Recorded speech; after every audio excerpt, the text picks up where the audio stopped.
ஒரு 5 வயசாக இருக்கும்போதே நுழைஞ்சிச்சு. நான் ஒரு 5 இயர்ஸ் ஃபஸ்ட் ஸ்டாண்டர்டு அப்போ தான் அந்த வில்லேஜில் வந்து மிடில் ஸ்கூல்னுவாங்க. ஸோ ஃபஸ்ட் ஸ்டாண்டர்டு என்னை ஜாயின் பண்ணும் பொழுதே ஒரு 5 இயர்ஸ் அந்த ஏஜ்லேயே நான் மாடு பிடிச்சி எங்கள் அப்பாங்களோட நடந்து நாங்கள் நடப்பயிற்சி பயந்ததே மாடை பிடிச்சி தான் நாங்கள் நட பயிற்சி. பாரம்பரியம் எந்த ஆரம்பிச்சிச்சுன்னு சொல்ல முடியாது. என்னோடய தாத்தா காலத்துலேருந்து எனக்கு தெரியும். பட் அதுக்கு முன்னாடி எந்த காலத்தில் இருந்துச்சுன்னு தெரில. என்னோடய தாத்தா காலத்துலேருந்தே எங்களுக்கு மாடு இருக்குது. எனக்கு ஜல்லிக்கட்டுக்கு போகிற பழக்கம் இருக்குது. எங்களுக்கு ஆவியூர்னு விருதுநகர் டிஸ்ட்ரிக்டில் அங்கே என்னோடய மாமா தாய் மாமா விட்டு வரும். அவங்க ஜல்லிக்கட்டு வைப்பாங்க. ஈச் அண்ட் எவ்ரி இயர் வந்து ஒரு சாமி கும்பிடல ஏப்ரல் மாதம் 9th அவங்களோட பெர்மனெண்ட் டேட்டு. இப்போ கொஞ்சம் டேட்டு மாறுது. அந்த டைமில் அந்த டேட் வந்து 9th. அங்கே பெர்மனெண்ட்டாக அங்கே மாடு கொண்டு போவோம். எங்கள் மாடு அவங்க பிடிப்பாங்க, அவங்க மாடை நாங்கள் பிடிப்போம். இதுதான் எங்களோட கலாச்சாரம். அது சின்ன வயசுலேருந்து எங்களுக்கு ஊறி போய் அப்படியே பிளட்லேயே வந்துருச்சு அது ஒன்று. ஸோ மாடு வளர்க்குறது என்பது பாரம்பரியமாக அது எங்களுக்கு வளர்ந்து அது இன்ட்ரெஸ்டடாக அப்படியே போயிட்டு.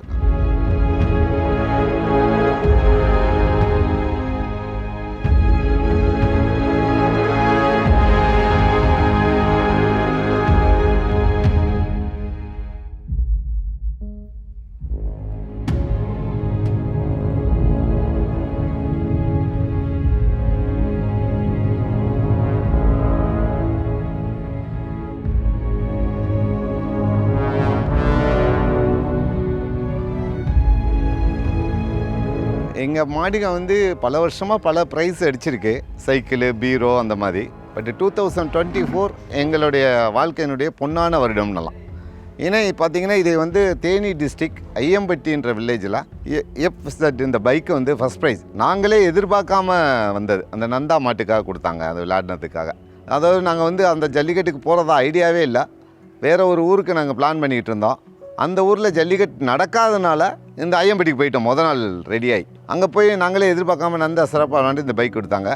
இது எங்கள் மாமா விட்டு ஊர் விருதுநகர் டிஸ்ட்ரிக்ட் ஆவியூரில் வாங்கின அந்த இதுக்கு கைதிக்கு கொடுத்த புல்லட்டு.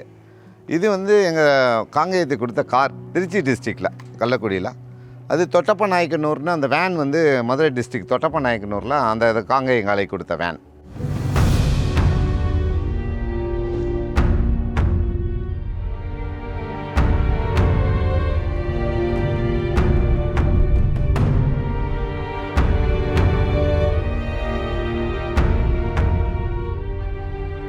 இந்த மாட்டோட பேர் வந்து நந்தா. இது வந்து ஆக்சுவலாக ஒரு 1 இயர் பேக் வந்து நாங்கள் எங்கள் கொட்டத்துக்கு வந்தது. இது எங்கள் பசங்களுக்கு, எங்கள் ஃபேமிலிக்கு இது ரொம்ப செல்லம். இந்த மாடை வந்து இன்றைக்கி வந்து வர்ற ஜல்லிக்கட்டில் இந்த மாடை பிடிக்கிறது தான் தமிழ்நாட்டில் இருக்க எல்லா டேம்பர்ஸோட எய்ம். அவங்களுடைய லட்சியமே இந்த மாடை பிடிக்கணும். நாங்களும் இந்த மாடை சிங்கிளாக எந்த விதிமீறலும் இல்லாமல் அந்த பேஜில் பதிஞ்சு நாங்கள் அவுக்குற பேஜில் பதிஞ்சு பனியன் வாங்கி சிங்கிளாக பிடிச்சிக்கிறதுக்கு நாங்களும் எதிர்பார்க்குறோம். பிடிங்க அப்படின்னு நாங்களும் இந்த மாடை எதிர்பார்த்துக்கிட்டு தான் இருக்கோம். எங்கள் மாடு பெருசா, அந்த மாடுபிடி வீரர் பெருசா அப்படின்றத நாங்கள் எக்ஸ்பெக்ட் பண்ணிக்கிட்டு தான் இருக்கோம். ஒரு செவல மரன்ற ஒரு மாடு, அதை நாங்கள் ஒரு போன இயர் வாங்கிட்டு கள்ளக்குடின்ற ஜல்லிக்கட்டில் அவுத்தப்போ ஒரு டேம்பர் தம்பி நல்லா பிடிச்சான். நேம் எனக்கு ஞாபகம் இல்லை. அப்போ அவன் நல்லா பிடிச்சான். உண்மையிலே சிங்கிளாக வந்து நல்லா பிடிச்சான். அப்படி தான் பிடிக்கணும்னு நாங்களும் எதிர்பார்க்குறோம். அவன் தம்பி பேர் எனக்கு ஜெனித்துன்னுவாங்க. அந்த பையன் நல்லா பிடிச்சான். உண்மையிலே இன்றைக்கி வரவே இருக்கிறான். இன்னொரு வந்து எங்களோட மாடு பேர் அது கொஞ்சம் லாஜிக்காக பேயின்னுவோம். அந்த மாடை போன இயர் வந்து அவனியாபுரம் ஜல்லிக்கட்டில் அவுத்தோம். அந்த மாடு வந்து இதே மாதிரி எய்ம் பண்ணி வந்து பிடிச்சாங்க. நல்லா வந்துச்சு மாடு. எங்களுக்கு ரொம்ப சந்தோஷமாக இருந்துச்சு. போன தடவை ஜல்லிக்கட்டு எங்களுக்கு ஒரு மாடு வந்து பிடி மாடு ஆகுது, ஒரு மாடு தப்பிக்குது நல்லா.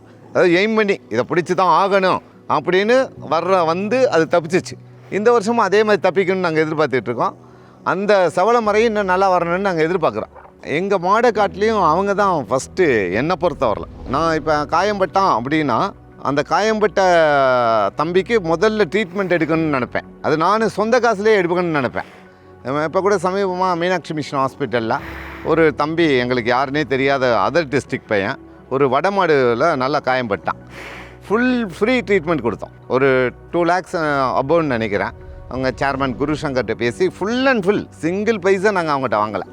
ஸோ அந்த மாதிரி டேம்பர் வந்து ரொம்ப இம்பார்ட்டன்ட் ஜல்லிக்கட்டில். அவங்க என்ன உயிர் இல்லையா அவங்களுக்கு. இப்போ மாட்டுக்கு காயம்படாது. மாடு வந்து ஒன்று பிடிபடும், இல்லைன்னா எஸ்கேப் ஆகும்.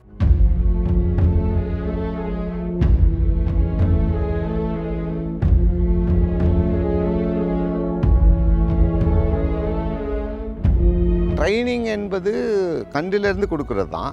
பட் இந்த ஜல்லிக்கட்டுக்கு அப்படின்னு சொன்னாங்கன்னா அந்த லாஸ்ட் ஒரு 2 months தான், டிசம்பர் ஜனவரி தான் நாங்கள் ப்ரிப்பேர் பண்ணுவோம். அதுக்கு முன்னாடி அது வந்து விவசாயத்துக்கு பயன்படுறது தான்.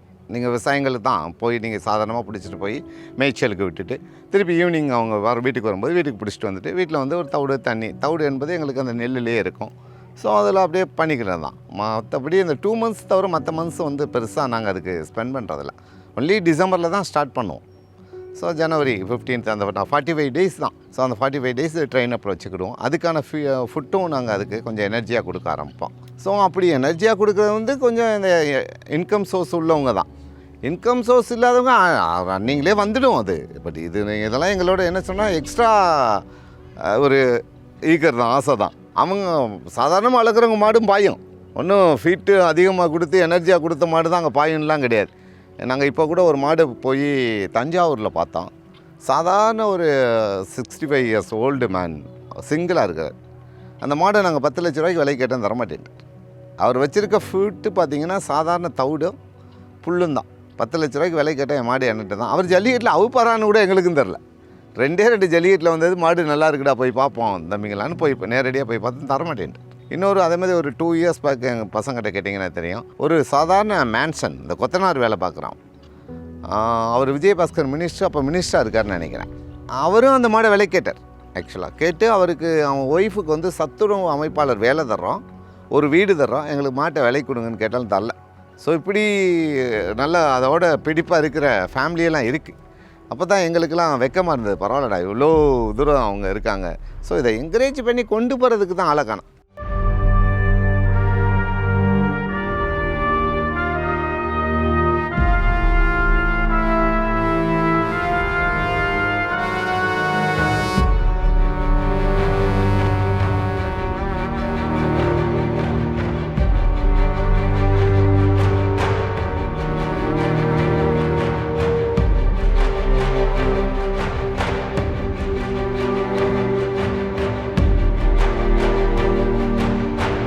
இது வந்து டோட்டலாக இமேஜின்.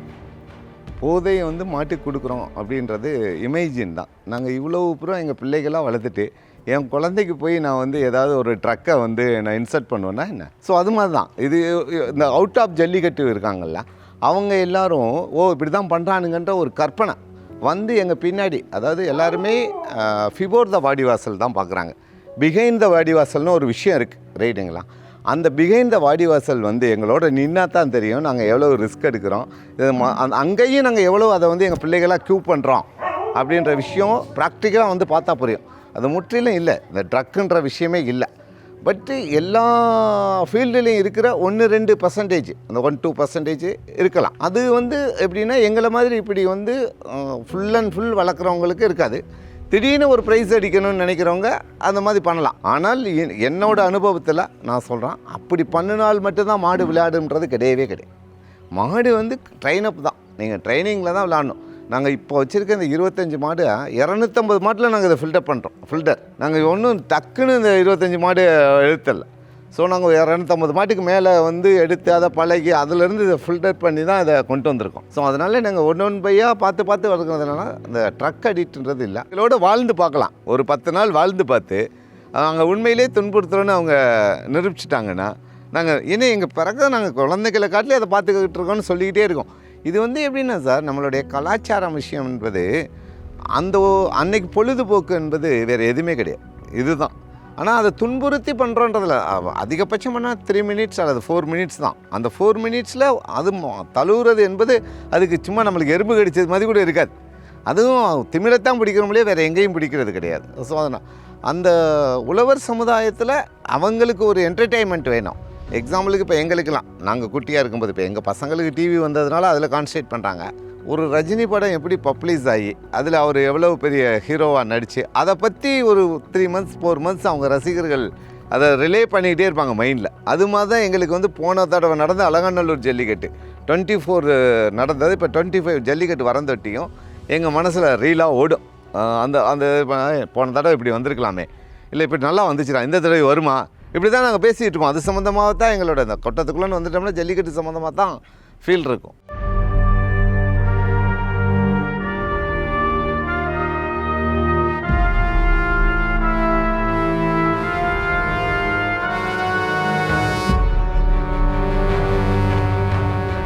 களத்துக்கு போகிறப்போ ஒரு மெடிக்கலும் நாங்கள் வந்து பண்ணுறது கிடையாது, அது யூஸ்வல். பட் அதுக்கு முன்னாடி வந்து கொஞ்சம் இறை எடுக்கலை அப்படின்னு சொன்னோன்னா அதுக்கு இங்கே எங்கள் வில்லேஜில் இருக்கிற வெட்டினரி டாக்டர், கவர்மெண்ட் வெட்டினரி டாக்டர்கிட்ட கூப்பிட்டு போய் நாங்கள் அதுக்கு என்னென்னு பண்ணோம். பட் இறை எடுக்காததுக்கு மட்டும்தான் நாங்கள் மாடு போவோமோ, மற்றபடி எந்த இதுக்கு நாங்கள் மெடிக்கலில் வந்து இது பண்ணுறதே கிடையாது. அப்பப்போ பூச்சி மாத்திரை போட்டுக்குவாங்க. இந்த பூச்சி மாத்திரை போடுறதுமே எங்கள் ஜெனரேஷனில், எங்கள் அப்பாங்க ஜெனரேஷனில் நான் அதை பார்த்ததே இல்லை. ரைட்டு, நீங்கள் இப்போ தான் அதை அடிக்கடி கொடுக்குறாங்க, அதை இவங்க வெட்டினரி டாக்டர்ஸோட அட்வைஸில். ஜல்லிக்கட்டு அன்னைக்கெலாம் மெடிக்கலாக எந்த இது பண்ணுறது கிடையாது. அது நாங்கள் ரொம்ப அதை கரெக்டாக தான் கொண்டு போயிட்டுருப்போம். 6 months ஒன்ஸ் வந்து எதை வேக்சின் போடணும் அப்படின்றாங்க. அது போடுறதுனால எனக்கு என்னமோ அது பெரிய பெனிஃபிட் மாதிரி தரலாம். ஏன்னா இது எல்லா அனிமல்ஸ் வந்து நம்ம நாட்டு மாடு தான், அது பறக்கும் போதே நல்ல இது எதிர்ப்பு சக்தியோடு தான் பறக்குது. ஸோ நான் அந்த மாட்டு பாலை குடித்து அது நல்லா தான் வருது. நம்ம தான் வேக்சின் போட்டு அதை இதை பண்ணுற வேக்சின்லாம் ஒன்றும் தேவையில்லைன்றது என்னோடய கருத்து. பசங்க வந்து எங்களோட பிள்ளைங்களை எப்படி வளர்க்குறோமோ அது மாதிரி தான். இன்னும் ஒரு படி சொல்லப்போனால் பிள்ளைங்களுக்கு கூட நாங்கள் சாப்பாடு வந்து முன்ன பின்ன இருந்துட்டால் எங்களுக்கு அது ஒரு மாதிரி காம்ப்ரமைஸ் பண்ணுவோம். பட் மாட்டுக்கு அப்படி இல்லை, தீவனம் அது இது எல்லாம் இல்லைன்னா ஃபஸ்ட்டு ப்ரிஃபரன்ஸ் அதுக்கு தான், அப்புறம் தான் குழந்தைங்களே. ஸோ அது நாங்கள் வளர வளர அதுங்களும் வளர்ந்துக்கிட்டு வந்துட்டுருவோம். என் பசங்க வந்து இந்த கிருஷ்ணா மாடலில் எப்படி அண்டிங்காக இருக்கான் அங்கே அந்த பசங்க எப்படி விளையாடுறாங்கன்னு. பட்டு எல்லாருமே அதுக்கு வந்து நம்ம அன்பாக அஃபெக்ஷன் தான், அன்பை கொடுத்துட்டோம் அப்படின்னா அது வந்து அதுவும் அன்பாக இருந்துடும். பெண்கள் சர்வசாதாரணமாக எங்கள் அம்மாங்கெல்லாம் வயசான காலத்துலேயே கயிறை பிடிச்சிட்டு ஒத்த கயிறில் இழுத்துட்டு போவாங்க. எங்களை மாதிரி இப்போ 4 கயிறுலாம் இழுக்க மாட்டாங்க, சிங்கிள் கயிறில் போவாங்க. அது அந்த இது கட்டுப்படும். இப்போயும் குழந்தைங்கள்லேருந்து சின்ன கன்றுலேருந்து வளர்கிற மாடுகள் எங்கள் பிள்ளைங்கள மாதிரி எங்களோட இருக்கும், ஒன்றும் சேட்டை பண்ணாது. திடீர்னு கடைமாட்டிலேருந்து பிடிச்சிட்டு வந்து இழுத்துட்டு வரும்போது தான் அது சேட்டை பண்ணும். அதுவுமே ஒரு 2 years அல்லது 3 years தான், அப்புறம் அதுவும் எங்களோட மிக்கில் ஆகிடும். மிக்கில் இல்லை, அதுக்கெல்லாம் அனிமல்ஸு நம்மளை மாதிரி தான் சார், ஹியூமன் பீயிங் மாதிரி தான். அது ஒன்றும் நீங்கள் அன்பை கொடுத்தீங்கன்னா அது அன்பை கொடுக்கும், அவ்வளோதான்.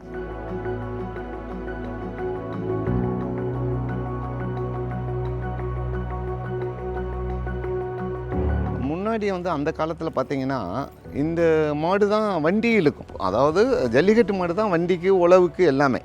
இப்போ அந்த கல்ச்சர் மாறி இப்போ செப்பரேட்டாக ஜல்லிக்கட்டு காளையை மட்டும் தனியாக வளர்த்து வண்டிக்கு மற்றதுக்கு கொஞ்சம் இந்த மிஷினரி டெவலப் பண்ணதில் இதை வந்து நாங்கள் வந்து அந்த உழைப்புக்கு பயன்படுத்தலை. ஸோ அதில் மிஷினரி வந்துருச்சு, ஃபுல்லாக டோட்டலாக டிராக்டரு அது இதுன்னு நிறைய மிஷின் வந்தாலும். இப்போ இதை செப்பரேட்டாக வளர்க்குறதுன்றது கொஞ்சம் காஸ்ட்லி தான், இல்லைன்னு இல்லை. பட்டு அது எங்களுக்கு வந்து பாரம்பரியமாக வந்துட்டதுனால எங்களுக்கு அது ரிஸ்க்காக தரல. அதுவும் எங்கள் வீட்டு பிள்ளைகளாக இருக்கிறதுனால ஒரு பிள்ளைக்கு கொடுக்குற சாப்பாடு தான், அதே மாதிரி தான். அது கண்டு அம்மாட்ட பிறகுது அது பால் குடித்து அதுக்கு ஒரு 1 year வந்த பின்னாடி செப்பரேட் பண்ணி அது எதை ஜூஸ் பண்ணி இந்த மாடு வந்து ஜல்லிக்கட்டுக்கு ஆகும் இந்த கண்டுக்குட்டி அப்படின்றத ஜூஸ் பண்ணி நாங்கள் அதை செப்பரேட் பண்ணிடுவோம். செப்பரேட் பண்ணி அதுக்கான அந்த ஊட்டச்சத்துக்கள் எல்லாம் தனியாக கொடுக்க ஆரம்பிச்சிடுவோம். அதாவது அந்த காலத்தில் ஒரு பழமொழி சொல்லுவாங்க, வண்டி மாடு உழைச்சி விருதா மாடு கொடுக்குற கதை. ஆனால் பட் அது கல்ச்சரில் இருக்கிறதுனால பெருசாக அதை நாங்கள் பேர்டனாக எடுத்துக்கிறதில்ல.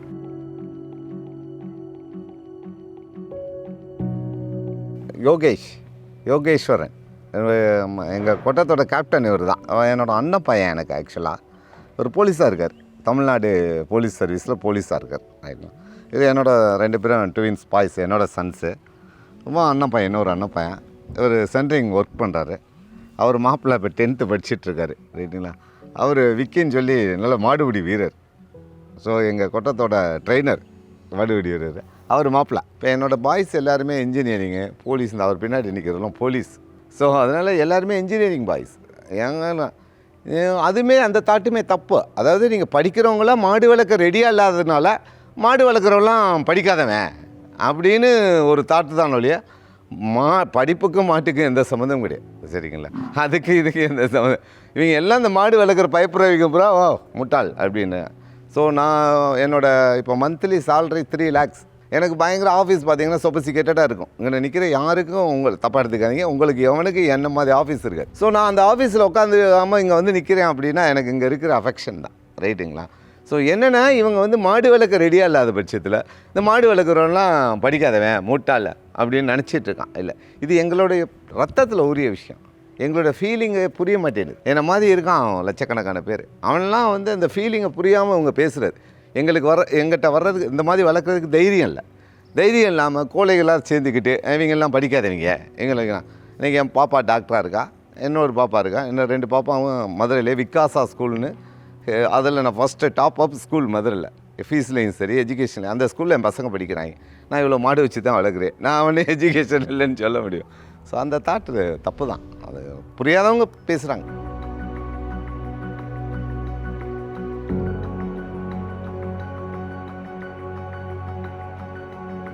நீங்கள் திருநெல்வேலி டிஸ்ட்ரிக்டில் ரைட்டுங்களா, ஃபஸ்ட்டு அந்த வீரபாண்டிய கட்டபொம்மன்ற ஒரு விஷயத்தை நீங்கள் கேள்விப்படும் போதே வெள்ளையம்மாள்னு ஒரு கேரக்டர் இருக்கும். அந்த லேடி ஒரு மாடு வளர்க்குறாங்கன்றதை எஸ்டாப்ளிஷ்டே இருக்கும். அப்படி தான் எல்லா டிஸ்ட்ரிக்ட்லேயுமே இருந்தது.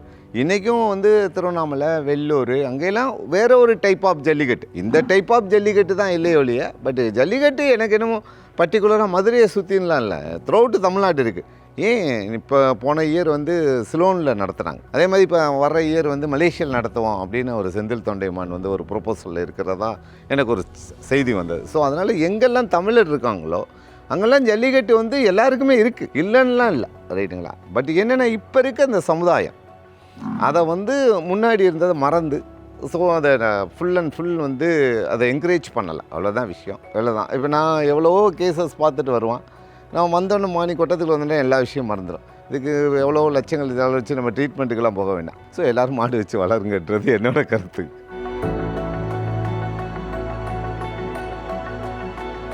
ஒரு 10 மாடு நாங்கள் இந்த 2 ஜல்லிக்கட்டுலேயும் இறக்கலான்னு நினைக்கிறோம். அவனியாபுரத்துக்கு 5 மாடும், அலங்காண்டலூருக்கு 5 மாடும். பாலமேட்டுக்கு நாங்கள் யூஸ்வலாக போகிறதில்ல, அன்றைக்கி நாங்கள் மாட்டுப் பொங்கல் இருக்கிறதுனால வீட்டில் சாமி கும்பிடுவோம். அது பாரம்பரியமாகவே நாங்கள் பாலமேடு போகிறதில்ல. ஸோ இந்த 2 ஜல்லிக்கட்டுக்கு நாங்கள் இந்த தடவை மாடு கொண்டு போகிறோம், சிறந்த மாடுகளை கொண்டு போகலான்ற ஐடியாவில் இருக்கோம். வர ஜல்லிக்கட்டில் மாடுபிடி வீரர்கள் எங்கள் மாடை பிடிச்சாங்கன்னா சிறந்த பரிசு அனௌன்ஸ் பண்ணுவாங்க கண்டிப்பாக கமிட்டி, அவங்க நல்லா வாங்கிக்கலாம். அது இல்லாமல் சிங்கிளாக நான் சொல்கிற மாதிரி சிங்கிளாக ரூல்ஸை ஃபாலோ பண்ணி, அதாவது எங்கள் மாடு அவுக்கிற பேஜ்லேயே அவங்களும் பேஜாக பணியன் வாங்கி வந்து, பட்டு மாற்றி தான் வரக்கூடாதுன்னு நாங்கள் சொல்கிறோம். டைரெக்டாக வந்து போன வருஷம் பிடிச்சது மாதிரி நல்லா பிடிச்சிக்கலாம். ஸோ நாங்களும் நல்லா அந்த ப்ரைஸ் வந்து முன்னாடியே அனௌன்ஸ் பண்ண முடியாது, அந்த ஸ்பாட்டில் நாங்கள் நல்ல ப்ரைஸ் அனௌன்ஸ் பண்ணுறோம். அந்த தடவை நாங்கள் ஒரு எக்ஸ்பெக்டேஷன் இருக்கோம், மாட்டுக்கு அனௌன்ஸ் பண்ணுவோம். நாங்கள் சிறந்த மாடுபிடி வீரரை வரவேற்கிறோம்.